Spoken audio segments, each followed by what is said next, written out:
Hey everybody, Aaron here. Welcome back to another anime review. Today we're looking at episode 9 of Sengoku Night Blood. Now, this week's episode, we have Yuzuki still within the camp of Nobunaga. And I find that actually pretty interesting because I actually had figured that most likely Yuzuki would have been rescued by now. But most likely because, as the little furry creature said, Nobunaga's fortress is basically like impenetrable. He had problems walking around the place, and he was lucky that he didn't get caught. And I'll be honest with you, Yuzuki is kind of an airhead for the sheer fact that, the one dude's walking away from the room, and is even without earshot, he's still in earshot. And she's like, "Oh, it's okay, it's safe to come out now." I'm like, dude, let the guy, walk 20 more feet away. What the heck? If I was that close to her, I would have heard her say, "Wait, what did you just say?" I would turn around immediately. I was cracking up to that. I'm like, come on, man. You just gonna get this little furry thing caught and never gonna feel bad because, I like the little furry thing. He's like, "Oh, why don't you try to escape using a teapot like I do, and we'll infiltrate the place out." And I'm like, I thought of Metal Gear Solid with that, but it was so cute. That little thing's adorable. It's trying to help her out, but it's failing something fierce. So we see Nobunaga's kind of true intentions also this week, where we see how he is with everyone. He's very cruel. He's also very manipulative, it seems like. But as his right-hand retainer said, Nobunaga is just trying to find unification of the world. And that's the historical truth, is that Nobunaga's concept was to restart the world and make sure that, the people that were there were always a certain way.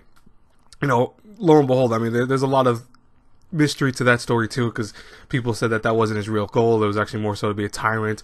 Nobunaga's whole thing was very, kind of weird in history, but that's why I think so many people are drawn to it, why he's so often used in any story that has the Edo period.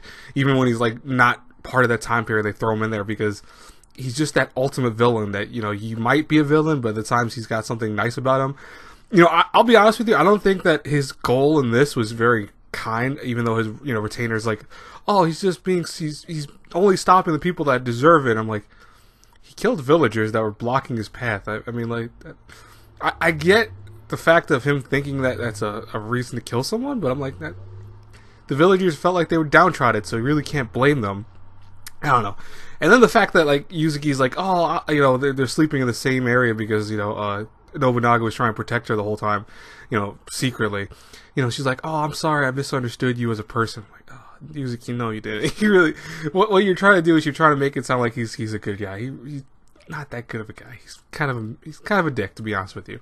And meanwhile, which was kind of, I think, out of place, was the whole festival during Hideyoshi and all that. They, really they weren't.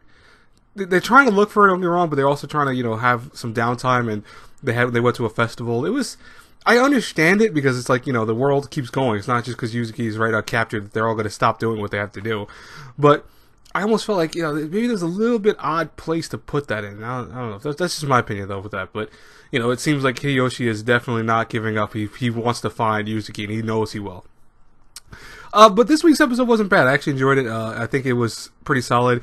We're near the end, so I'm very curious how things are going to wrap up. What do you guys think? What do you think is going to happen near the end? Do you think she's going to end up with Hideyoshi? Do you think she's going back to her own world?